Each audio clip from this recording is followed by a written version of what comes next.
Hello, my name is Jennifer Scavarna, and this is my journal number 3 for the class EDUU 575. I will be talking about some behavioral characteristics I've observed this far, and then some interventions that I have thought to be effective and not effective when dealing with these behaviors. So the behaviors that I have observed, hitting, spitting, biting, kicking, pinching, cursing, um, just to name a few, and some defiance.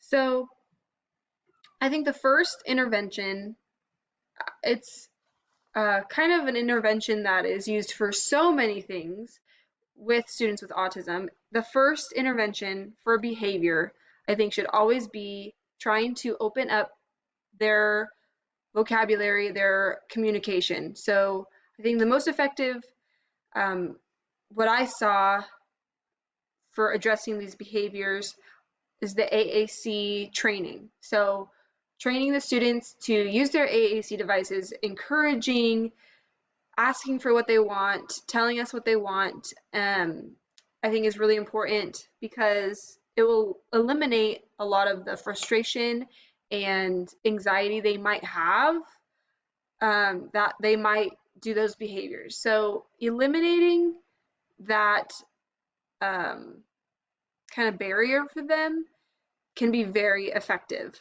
just for socially, academically, especially behaviorally, because every behavior, the student is trying to communicate something to you. And as a teacher, our job is to find out what they are communicating to us, what they need, what they want, and communicating back to them if they can have it or not, or something like that.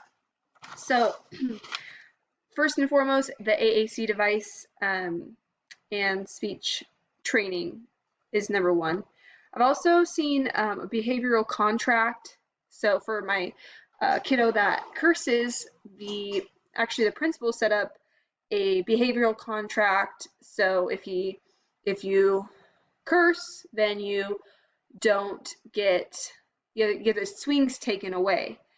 And to make it more positively reinforced, if he does not curse that week, he gets to have extra swing time. So it's kind of both, the positive consequence and negative consequence for his actions. So we try to teach him, you know, you will get a consequence no matter what. Will it be a positive consequence for a positive behavior or a negative consequence for a negative behavior? And honestly, I don't think that has been effective because he keeps cursing and he just keeps getting upset when the swings get taken away. So I think in order for it to really work is to make it a fully positive experience for him.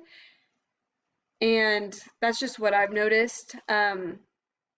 So yeah, I don't think it's that effective, just because of the how it's a negative kind of reinforcer. I've also seen token systems. So if a student does the um, desired behavior, they get a token for each time they do it. If they get 10 in the time period or 10, 5, whatever, how many tokens they get throughout the day, throughout the hour, they get an award or reward that they want. So the most important thing, this does work. I've seen it be effective if the student has the buy-in.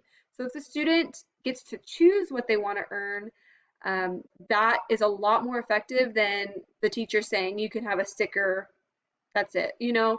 So it's working with the student, finding out what they like, finding out what they want to work for, and so that, usually is very effective.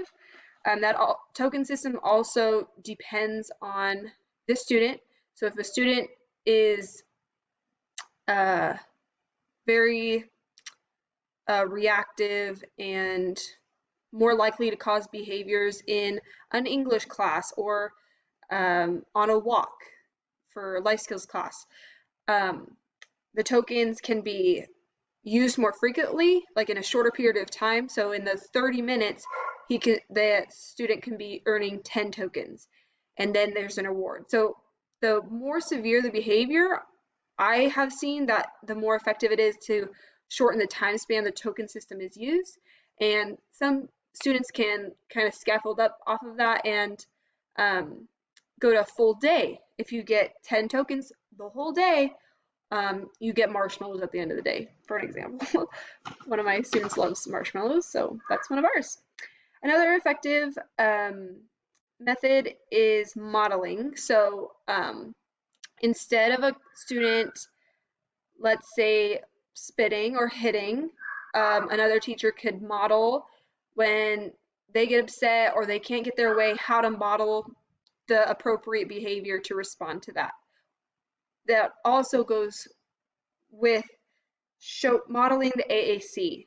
I think it always goes back to showing them how they communicate, empowering them to use their AAC, model, model, model all the time with that portion of it.